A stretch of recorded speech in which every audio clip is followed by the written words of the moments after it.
देखिए मैं यहाँ पे एवरेज वैल्यू से दोबारा करा रहा हूँ, थोड़ा स्पीड में कराऊंगा तो इसलिए ध्यान रखना।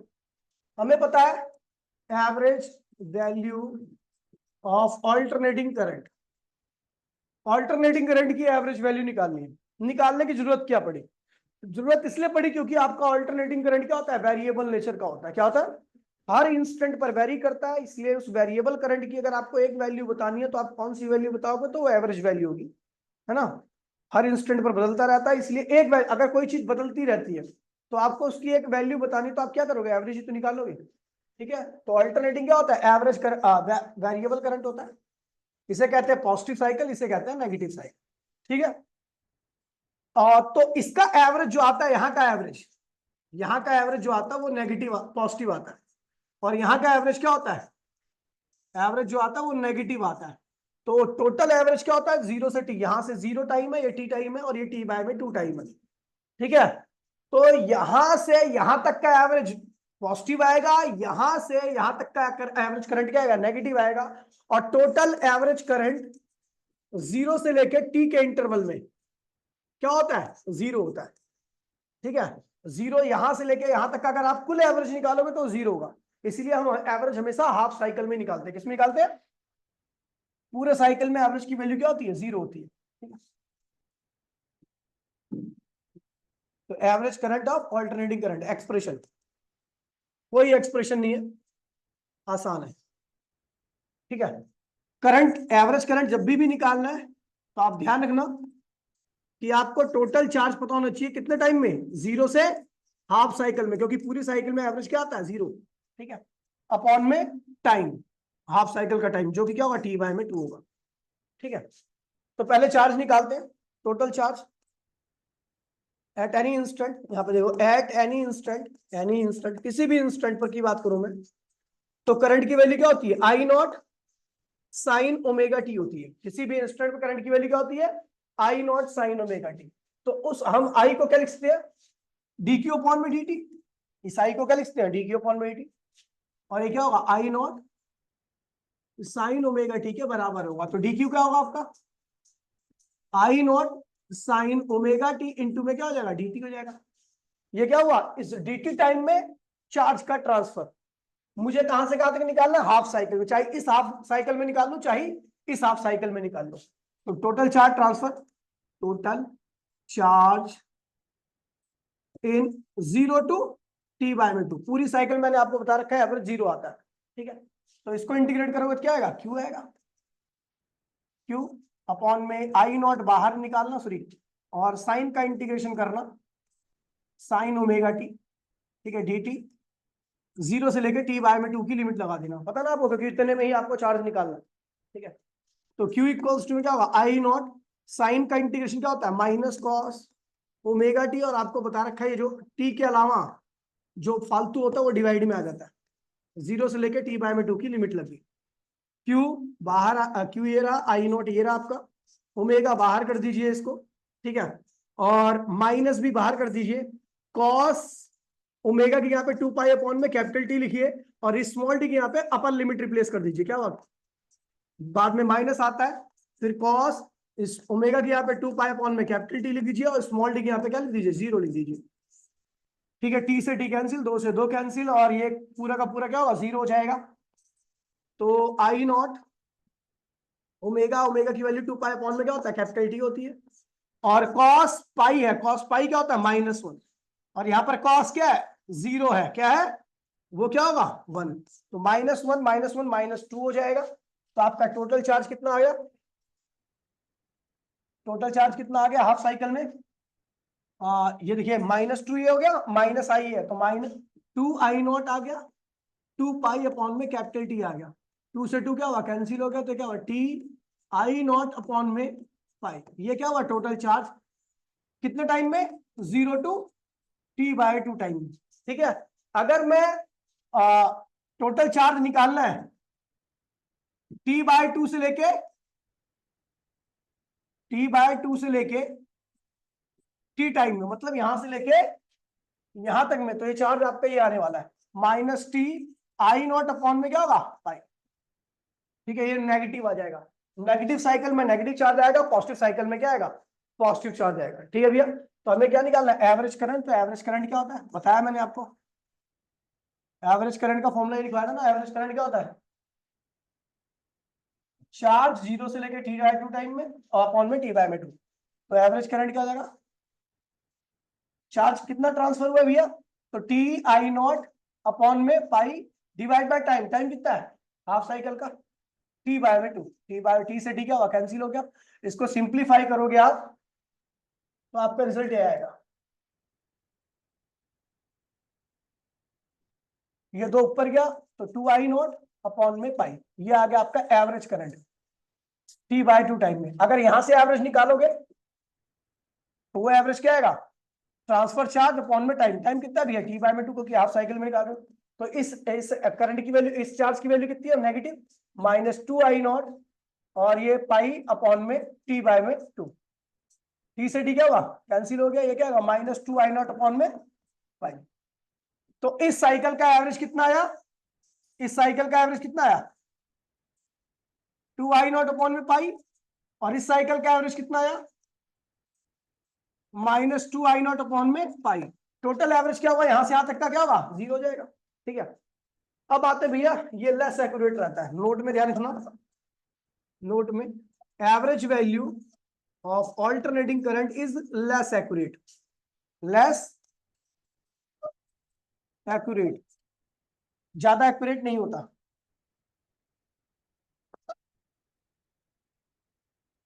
ठीक है, कम एक्यूरेसी होती है। ठीक है, तो इसीलिए हम निकालते हैं। अच्छा, ई आर एम एस, ई एवरेज भी निकालो। ई एवरेज क्या होगा, ई एवरेज क्या होगा, तो आई एवरेज इंटू में रेजिस्टेंस, आर क्या है, रेजिस्टेंस ऑफ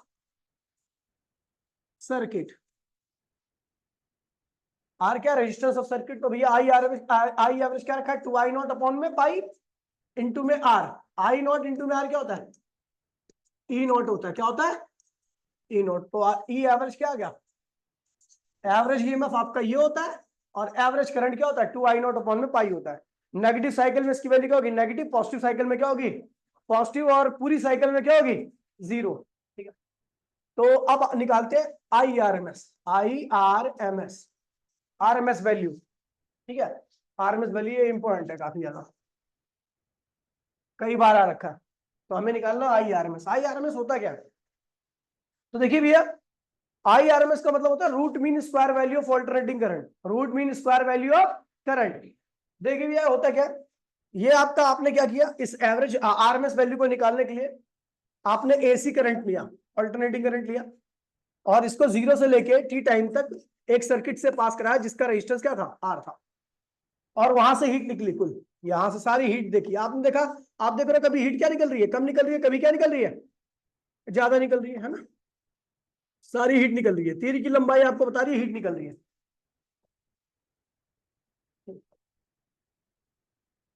अब देखो, हीट जो होती है वो स्केलर क्वांटिटी होती है। अगर आपको टोटल हीट निकालनी है तो आप देखोगे, ये वाली हीट, ये वाली हीट, ये वाली हीट, हर इंस्टेंट की हीट को क्या करो, यहां से यहां तक की कुल हीट निकालनी है तो आप क्या करोगे, सारी हीट को ऐड कर दो। क्या कर दो, अभी इतनी सारी हीट है कि आप नॉर्मली ऐड नहीं कर सकते इसको, इसीलिए हम ऐड करने के लिए क्या करेंगे।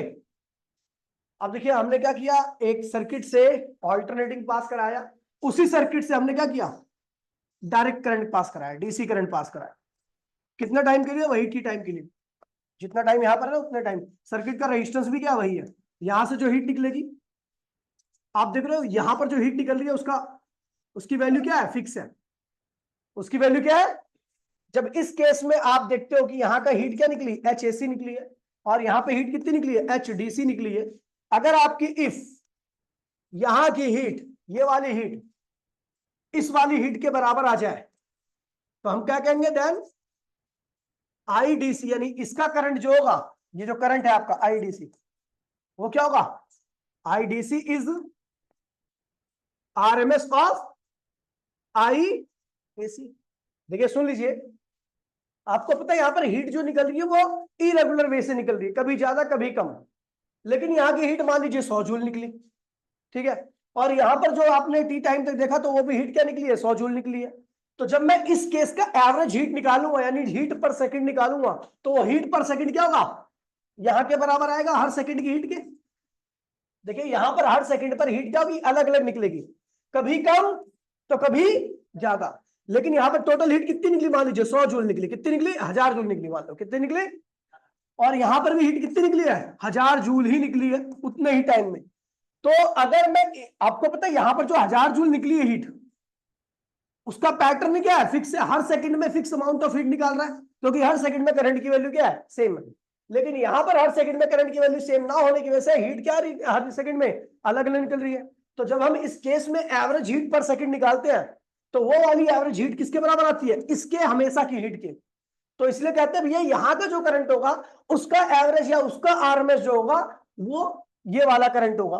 क्योंकि आपको बता दूं एवरेज और आरएमएस का मीनिंग एक्चुअल में क्या होता है, एक ही होता है, लेकिन आरएमएस क्या होता है, ज्यादा एक्यूरेट होता है। तो इसलिए अगर मैं एवरेज को आरएमएस बोल दूं तो समझ जाना कि भैया हाँ भाई मैं आरएमएस की ही बात कर रहा हूं, ठीक है। तो मैंने दोनों केस में हीट निकाली, और अगर दोनों केस की हीट क्या होगी, बराबर आई, तो मैं कहूंगा कि भैया जो मेरा जो हीट निकली थी, जो करंट है, सॉरी एसी कहा रहे क्या मीटर है, अगर दोनों हीट बराबर है तो then I DC is RMS of I AC. चलो भैया निकालते हैं भैया, पहले हीट ड्यू टू एसी, और एसी से heat due to AC current, ठीक है। हीट का फॉर्मूला क्या होता है, एच इक्वल्स टू में आई स्क्वायर आर टी। तो मैं एट एनी इंस्टेंट की बात कर रहा हूं, एट एनी इंस्टेंट हीट कितनी निकलेगी, डी एच, उसकी वैल्यू क्या होगी, आई स्क्वायर आर इंटू में डी टी, है ना। तो डी एच की वैल्यू क्या होगी, आई की वैल्यू कितनी है, I naught sine omega T का होल स्क्वायर आर इंटू में क्या होगा डी टी, ठीक है। तो डी एच क्या होगा, इसका स्क्वायर खोलिए तो I naught square sine square omega t R d t, ये हो गया। टोटल हीट निकालनी, मुझे पता साइन का इंटीग्रेशन नहीं हो सकता, तो हमने क्या लिख दिया, डी एच इक्वल्स टू में आई नॉट 2 से मल्टीप्लाई कर दिया, और 2 से क्या किया मैंने, डिवाइड कर दिया, ताकि ये कैलकुलेशन इजीली हो जाए, ठीक है। और आर इंटू में क्या हुआ डी टी, तो डी एच क्या हो जाएगा, आई नॉट स्क्वायर टू, और इसकी यहाँ पे क्या लिख दिया भैया, आपको याद होगा 1 minus cos 2 omega T, maths का फॉर्मूला ये वाला, ट्रिगो का आर डी टी, ठीक है भैया। टोटल हीट हमें यहां से यहां तक की कुल हीट निकालनी है, total heat from 0 to T, full heat निकाल रहा हूं यहां से लेके यहां तक की एसी करंट के थ्रू, तो क्या होगा, डीएच का इंटीग्रेशन क्या होगा, एच, इसे लिख दीजिए एच एसी, आई नॉट, और ये आर, ये वाली टर्म और ये वाली टर्म सर्किट के लिए क्या होती है, कांस्टेंट होती है, इसे बाहर निकाल दिया। अंदर क्या हुआ भैया, इसकी डीटी की मल्टीप्लाई कर दो उसमें, अभी मत निकालो यार, अभी तो डीटी की मल्टीप्लाई की नहीं मैंने, क्या यार, इसकी मल्टीप्लाई इसमें, इस आर को इसके साथ लिख दो, तो ये आएगा DH I naught square R upon में क्या हुआ 2, और डी की मल्टीप्लाई इसमें कर दो, डी की मल्टीप्लाई इसमें कर दो, तो क्या हो जाएगा dt minus cos 2 omega T into में dt, ठीक है। Total heat from 0 to T, यहां से लेके यहां तक की कुल हीट निकाल रहे, तो क्या होगा भैया,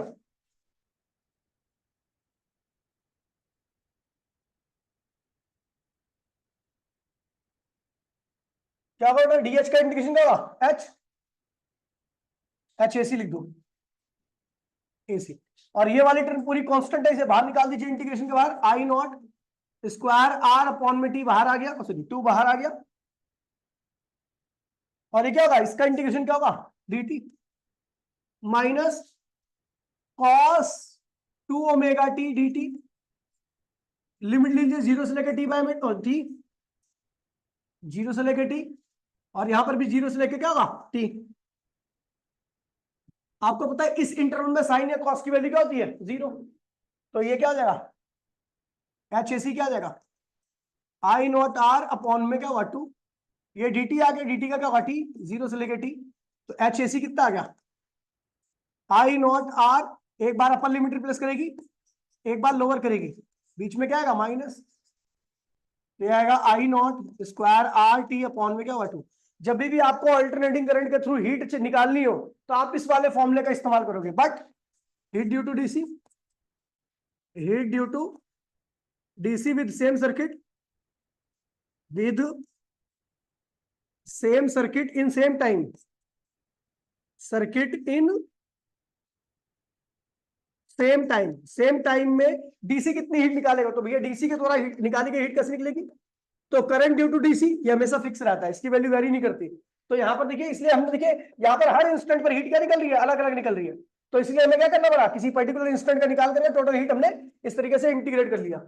लेकिन यहाँ पर आपकी जो करंट रहेगा वो हमेशा क्या रहेगा, सेम रहेगा। इसलिए हम डायरेक्ट फॉर्मुला इस्तेमाल करते हैं। हीट का फॉर्मुला क्या होता है, आई स्क्वायर, रेजिस्टेंस और टाइम कितना है, ठीक। तो मैंने कह दिया इफ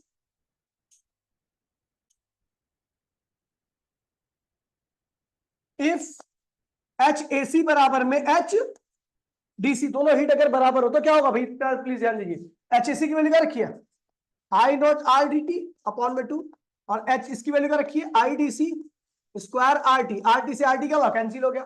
तो आई डी सी की वैल्यू क्या आएगी, आई डी सी की वैल्यू क्या आएगी, स्क्वायर की वैल्यू क्या होगी, आई अपॉन में 2। ये देखिए इसे कहते हैं स्क्वायर, ये क्या हुआ स्क्वायर अपॉन में 2। अब ये उधर ले जाओ इसको, तो आई डी सी क्या हो गया, आई नॉट स्क्वायर अपॉन में 2 का अंडर रूट, इसे कहते हैं रूट मीन स्क्वायर। क्या कहते हैं इसे, रूट मीन स्क्वायर। और ये जाएगा आपका आई नॉट अपॉन में अंडर रूट 2, ठीक है। इसे कहते हैं आई आर एम एस। क्या ये रूट मीन स्क्वायर वैल्यू है, किसके किसके बराबर आ रही है, डायरेक्ट करंट के। तो आई आर एम एस की वैल्यू क्या होगी, तो क्या हुआ, तो मरे जा रहा है, पानी तो है वो, ठीक है। ये आर एम एस वैल्यू है, इसे हाउस होल्ड वैल्यू भी कहते हैं, house hold supply, house hold supply.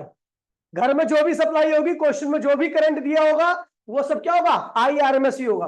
ये क्या होगा, ई नॉट क्या है, मैक्सिमम करंट, और I D C I R M S क्या है, जो आपके घर में सप्लाई आती है, उस सप्लाई में जो मैक्सिमम होगा वो ये होगा। और जो आरएमएस वैल्यू होगी, मतलब जो आप एवरेज बताओगे एक तरीके से, वो क्या होगा, दिया होगा आपको 4 एम्पियर, 5 एम्पियर, 20 एम्पियर, 50 एम्पियर, जो भी क्वेश्चन में दिया होगा, तो एक्चुअल में क्या होता है, आई आर एम एस होता है। मतलब एक तरह से एवरेज वैल्यू ऑफ करंट होता है, ठीक है। चलो, ई आर एम एस क्या होगा, ई आर एम एस, देखिए ई आर एम एस क्या होगा, तो ई आर एम एस क्या होगा, I R M S into में रेजिस्टेंस। तो आई आर एम एस क्या रखा, आई नॉट इंटू में 2 इंटू में आर, आई नॉट इंटू में आर क्या होगा, ई नॉट अपॉन में √2। तो ये क्या हुआ, ई आर एम एस आ गया, ठीक है। नोट में ध्यान रखना, यहां से नोट में क्या ही ध्यान रखना है, यहाँ अगर आपको आई आर एम एस निकालना है और ई आर एम एस दे रखा है, तो उसको आर से क्या करो, डिवाइड कर दो। क्या कर दो, ई आर एम एस दे रखा है, रेजिस्टेंस दे रखा है, आपको आई आर एम एस चाहिए तो आप डिवाइड कर दो, ठीक है। अब आते हैं सर्किट एलिमेंट। सर्किट एलिमेंट देखिए, बेसिकली जो आपके मदरबोर्ड होते हैं उसकी बात हो रही है, मदरबोर्ड में कितने एलिमेंट होते हैं। तो हमारे पास 3 एलिमेंट होते हैं। पहला होता है रेजिस्टेंस, रजिस्टर, रजिस्टर, दूसरा रजिस्टर, रजिस्टर जो आपको दिखेगा कुछ इस तरीके का दिखेगा,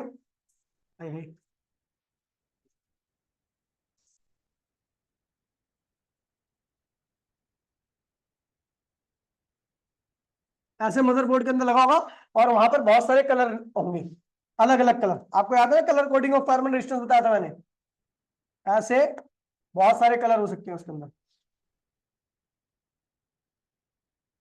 इस तरीका का, ठीक है। रेजिस्टेंस, इसका सिंबल जो होता है वो क्या होता है भैया, आर होता है। क्या होता है, हाँ। फिर होता है दूसरा आपका होता है इंडक्ट कैपेसिटर, कैपेसिटर, कैपेसिटर का आपको जो दिखेगा वो कुछ इस तरीके का दिखेगा, उसके 2 पैर होंगे ऐसे छोटे छोटे। डायोड भी कहते हैं कि डायोड का भी ऐसी होता है, और डायोड तो खैर सेमीकंडक्टर है, बाकी आपको ऐसे दिखागा, उसके ऊपर लिखा होगा 2 माइक्रोफैराड, 3 माइक्रोफैराड, ठीक है भैया। और ये तो ऐसे दिखेगा मदरबोर्ड के अंदर, और बाकी इसका सिंबल जो होता है वो सी होता है, ठीक है। या आप इसके सिंबल के यहाँ पे आप ये भी यूज करते हो ऐसा, और इसके सिंबल के यहाँ पे 2 पैरेलल लाइन भी यूज करते हो, ठीक है। तीसरा होता है भैया इंडक्टर, इंडक्टर, इंडक्टर आपके सर्किट में कुछ इस तरीके का कॉइल लगी होती है छोटी सी, देखी होगी, कॉपर कॉइल होती है, ठीक है। इसका सिंबल जो होता है एल होता है, और अगर इसको नॉर्मली लिखाना हो तो सर्किट में ऐसे छोटा सा लिखाते हैं, ठीक है। अब आ रहे भैया बात कर रहे भाई, प्लीज बोलिए मत कोई भी।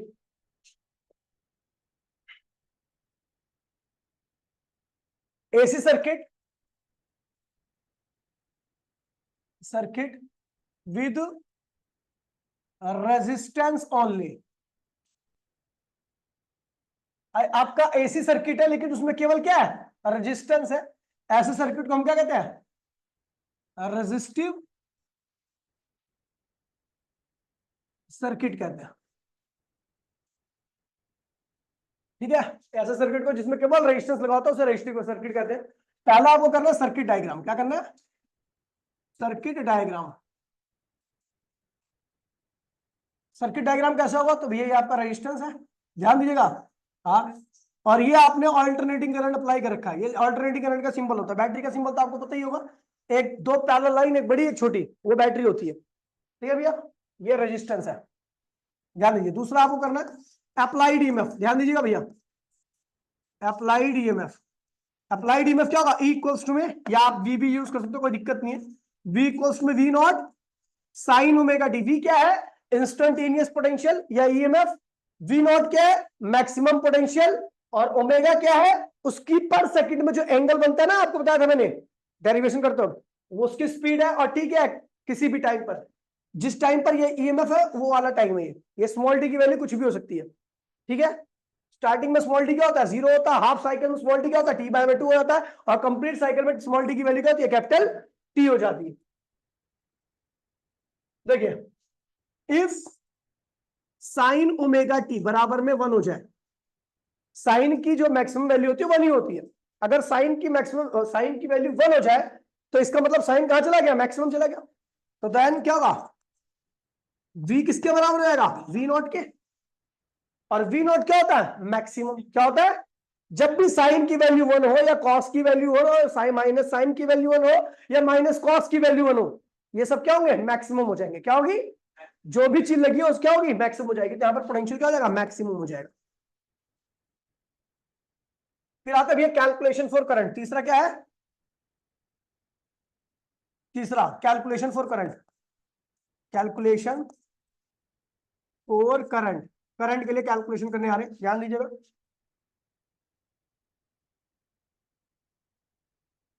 कैलकुलेशन फॉर करंट, तो आपको बता दूं करंट क्या होता है, ईएमएफ अपॉन में रेजिस्टेंस। ईएमएफ मत लिखो, वी लिख दो, क्योंकि हमने वी ले लिया। वी अपॉन में आर, वी की वैल्यू क्या है, V naught sine omega T upon में क्या हो गया, आर। तो आई क्या हो जाएगा, वी नॉट अपॉन में आर साइन ओमेगा टी। ये हो गया भैया। मैंने कह दिया इफ साइन ओमेगा टी बराबर में क्या हो जाए, 1 हो जाए, तो आपको पता करंट की वैल्यू क्या हो जाएगी, मैक्सिमम हो जाएगी। क्या हो जाएगी, मैक्सिमम हो जाएगी। तो जैसे साइन को मैंने यहां पर जो साइन लगा हुआ है उसकी वैल्यू को 1 एज्यूम किया, तो करंट क्या हो जाएगा, मैक्सिमम हो जाएगा, ठीक है। और उस मैक्सिमम वैल्यू की वैल्यू क्या होगी, इसको 1 कर दो, तो ये करंट क्या हो जाएगा, मैक्सिमम, और उसकी वैल्यू क्या होगी, वी नॉट अपॉन में आर। यानी मैक्सिमम करंट क्या होता है, वी नॉट अपॉन में आर होता है। चौथा, opposition in current, opposition in current. Current के लिए क्या अपोजिशन होगी, तो करंट के लिए अपोजिशन होती है भैया, ध्यान रखना, maximum potential, maximum potential upon में मैक्सिमम रेजिस्टेंस। मैक्सिमम पोटेंशियल क्या होता है बेटा, कितना है मैक्सिमम पोटेंशियल, वी नॉट क्या है, और मैक्सिमम करंट कितना है, वी नॉट अपॉन में आर। वी नॉट से वी नॉट क्या हुआ, कैंसिल हो गया। तो रजिस्टिव सर्किट में, रजिस्टिव सर्किट में जो अपोजिशन इन करंट रहेगी, यानी करंट को जो रोकने वाला रहेगा वो कौन रहेगा, रेजिस्टेंस रहेगा। पांचवा आ रहा है phase difference. Phase difference, phase difference का मतलब क्या होता है, फेज डिफरेंस का मतलब, फेज का मतलब होता है एंगल। क्या होता है, तो मैं देख रहा हूं कि जो पोटेंशियल के साथ लगा हुआ है वो साइन ओमेगा टी है, और करंट के साथ जो लगा हुआ है वो भी क्या है भैया, साइन ओमेगा टी है। यानी दोनों, देखिए यहां पर भी एंगल साइन, साइन के साथ ओमेगा टी लगा हुआ है, यहां पर भी क्या है, ओमेगा टी लगा हुआ है, यानी दोनों का एंगल क्या है, सेम है। जब दोनों का एंगल को क्या कहते हैं भैया, फेज कहते हैं। जब दोनों का एंगल सेम होगा तो दोनों का फेस भी क्या होगा, अब तो डिफरेंस क्या होगा, जीरो। यहां पर देखिए भैया, हेयर फेज ऑफ करंट क्या होगा, at any instant, at any instant. Instant क्या होगा भाई, प्लीज बोलिए मत, इंस्टेंट क्या होगा, omega T, sign omega T, and phase of potential या ईएमएफ एट एनी इंस्टेंट, वो भी क्या होगा, साइन ओमेगा टी। आपको साइन ओमेगा टी और साइन ओमेगा टी में कोई डिफरेंस दिख रहा है? अब इसका मतलब भी बताऊंगा क्या होता है, दोनों में कोई डिफरेंस है, नहीं डिफरेंस है। So phase difference in between current and potential equals to में क्या आएगा, जीरो। अब मतलब समझे इसका मतलब, जो समझते हैं भैया, इसका मतलब होता है, इसका मतलब क्या होता है, देखिए भैया, इसका मतलब यह होगा कि जब करंट जीरो रहेगा तो ईएमएफ भी क्या होगा, जीरो रहेगा। जब करंट मैक्सिमम होगा तो ईएमएफ भी क्या होगा, जब करंट नेगेटिव होगा तो ईएमएफ भी क्या होगा।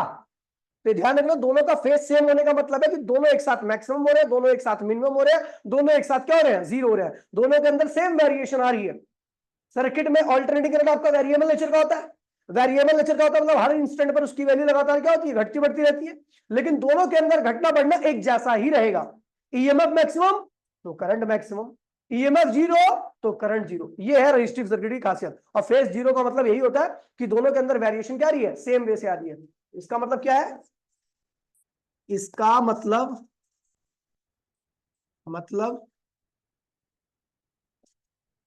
दोनों के अंदर, दोनों करंट एंड पोटेंशियल के अंदर वेरिएशन सेम वे में है, सेम वे में आ रही है। ठीक है, अब देखिए दोनों का wave diagram, wave diagram, wave diagram. देखिए भैया, अगर थोड़ी भी आपको मैथ्स की जानकारी होगा तो करंट क्या है, वी नॉट अपॉन में R sine omega T, and EMF क्या है, पोटेंशियल क्या है, V naught sine omega T. तो हम देख रहे हैं भैया दोनों किस पे डिपेंड कर रहे हैं, साइन पर, यानी दोनों का ग्राफ कैसा बनेगा, साइन ग्राफ। और दोनों का साइन ग्राफ क्या होता है भैया, देखिए यहां पर बता दो, कलर चेंज करता हूं मैं, ये है, ठीक है। दोनों के अंदर वेरिएशन का मीनिंग भी समझ लेना। देखिए साइन, पहले मैं साइन बना रहा हूं, ये वाला, ये पोटेंशियल बना रहा हूं, पोटेंशियल ग्राफ। तो साइन है, और साइन जो होता है उसका ग्राफ ऐसे बनता है, इस तरीके से।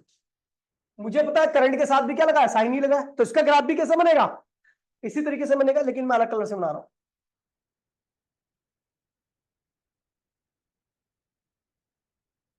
देखिए दोनों एक साथ जीरो है, दोनों एक साथ क्या हो गए, मैक्सिमम हो गए, दोनों एक साथ फिर क्या हो गए, दोनों एक साथ फिर क्या हो गया, नेगेटिव, दोनों एक साथ फिर क्या हो गए, फेज सेम होने का मतलब है दोनों एक साथ मैक्सिमम, दोनों एक साथ मिनिमम हो रहे हैं।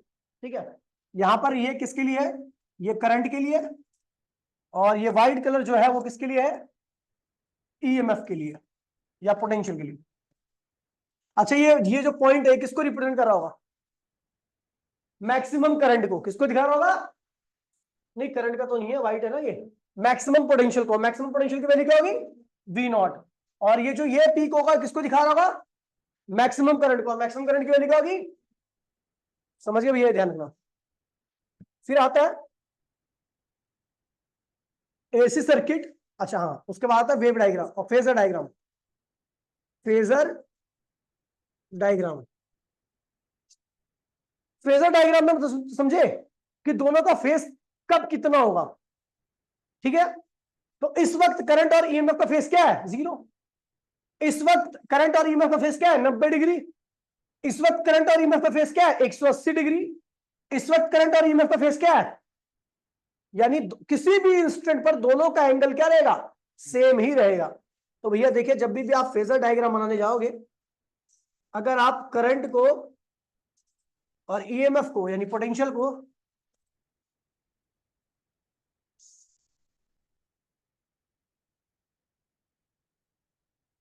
क्या है, पागल है क्या? हाँ बोल भाई।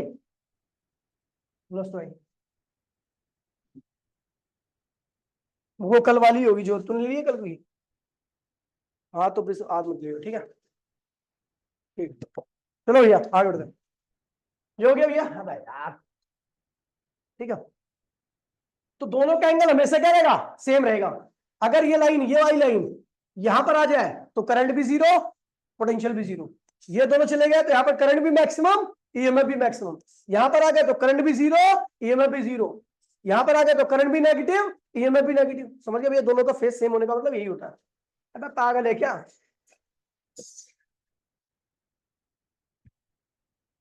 6 बजे, ये 6 बजे, 6 बजे, 6 बजे सेंटर पे। चलो भी क्लास ले रहा हूं मैं।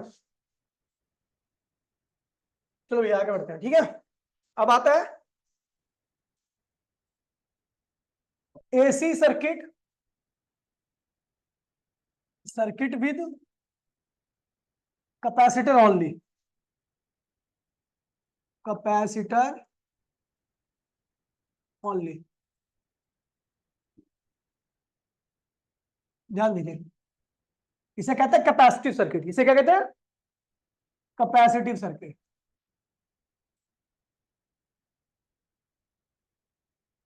इसमें केवल कैपेसिटर लगा हुआ है, ठीक है।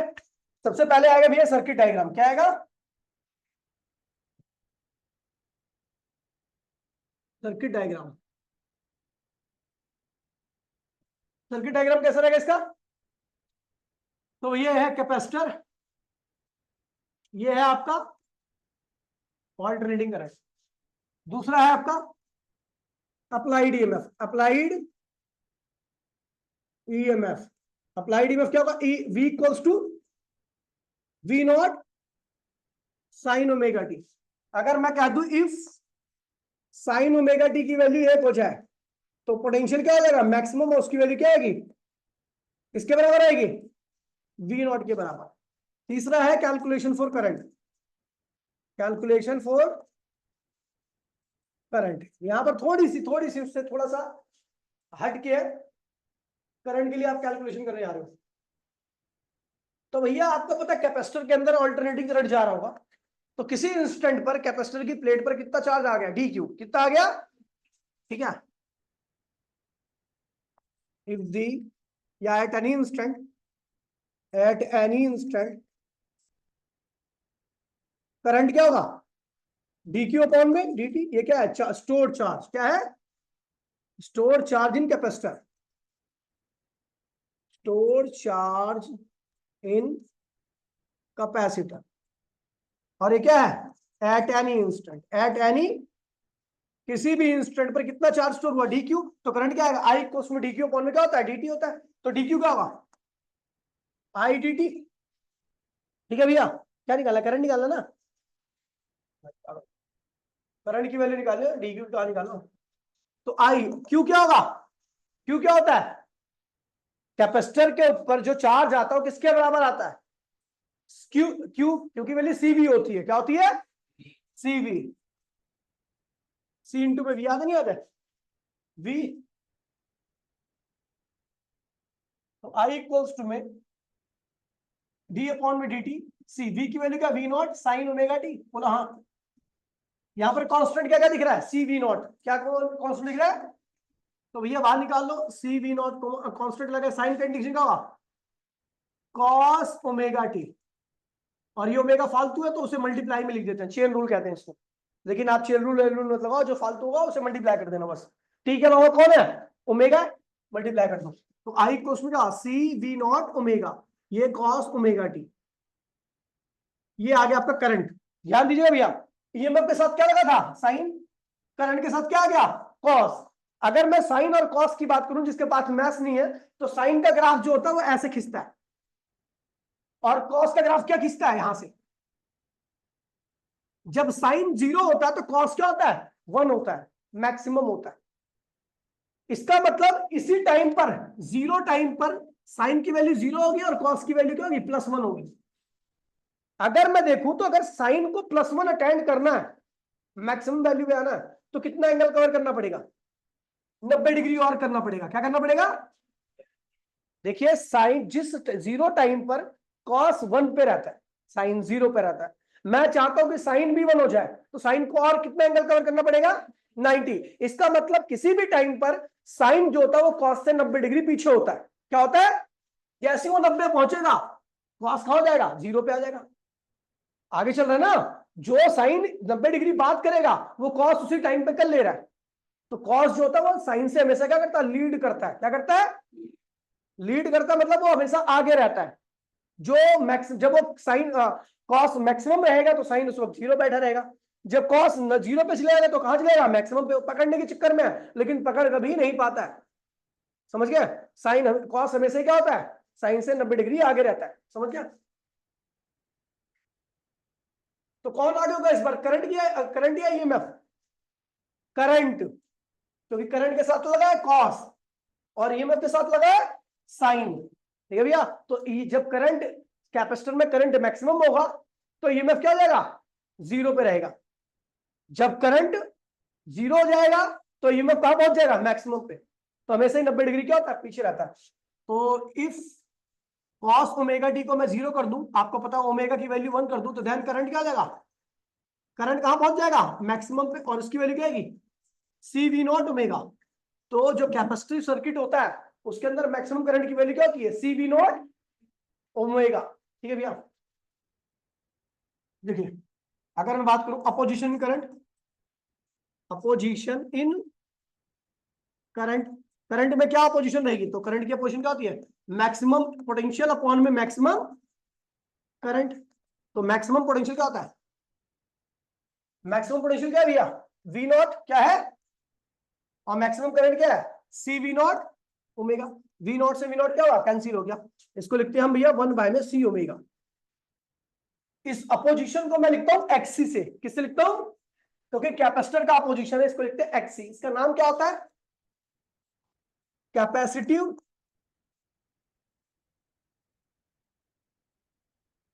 Capacitive reactance, capacitive. और opposition, opposition for alternating current by capacitor. जो कैपेसिटर वाला सर्किट रहेगा उसके अंदर ऑल्टरनेटिंग करंट के लिए जो अपोजिशन रहेगी वो किसके बराबर रहेगी? 1 बाय में सी ओमेगा। और जो भी कैपेसिटर, जो भी अपोजिशन करंट के लिए होती है उसकी एसआई यूनिट क्या होती है? ओम। क्या होती है? एसआई यूनिट क्या होगी? ओम होगी इसकी। ठीक है? अब देखिए इसका बिहेवियर,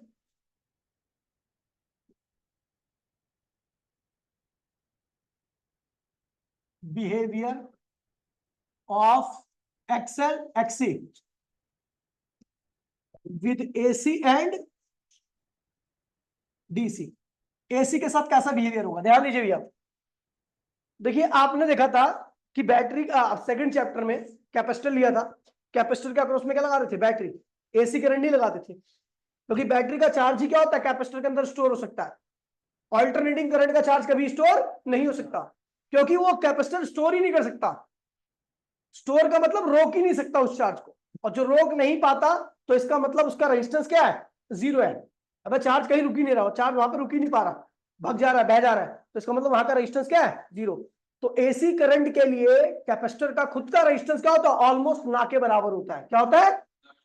इसीलिए कैपेसिटर कभी भी अपने अंदर एसी करंट को रोक नहीं पाता। लेकिन डीसी के लिए कैपेसिटर का जो रेजिस्टेंस होता है, अपोजिशन होता है, वो क्या होता है? बहुत ज्यादा होता है। इसलिए वो बैटरी के चार्ज को क्या करता है? अपने अंदर स्टोर कर लेता है। इसको प्रूव कर देते हैं। अगर मैं बात करूं एसी की, तो एसी का ओमेगा क्या होता है? लार्ज। क्या होता है? लार्ज। अगर एसी का ओमेगा लार्ज होगा तो देन एक्सी क्या होगा? ओमेगा के इनवर्सली होता है। अगर ओमेगा लार्ज है तो एक्सी यानी अपोजिशन क्या होगा? अपोजिशन क्या होगा? अपोजिशन अगर स्मॉल हो जाएगा ना, ये क्या होगा? Small. So it allow, so it allow, allow alternating current. ठीक है? ये अलाउ करेगा और स्टोर नहीं करेगा, स्टोर नहीं करेगा। अगर मैं बात करूं डीसी की, तो डीसी का ओमेगा क्या होता है भैया? फ्रीक्वेंसी नहीं होती, 0 होती है। तो देन एक्सी क्या होगा, ओमेगा ये जीरो कर दूं तो एक्सी क्या होगा, इन्फिनाइट। क्या होगा, इन्फिनाइट, यानी अपोजिशन क्या होगी, अपोजिशन क्या होगी, अपोजिशन क्या होगी, इन्फिनाइट। जब अपोजिशन इन्फिनाइट होगी तो क्या करेगा, फ्लो डीसी को ब्लॉक कर देगा, डीसी को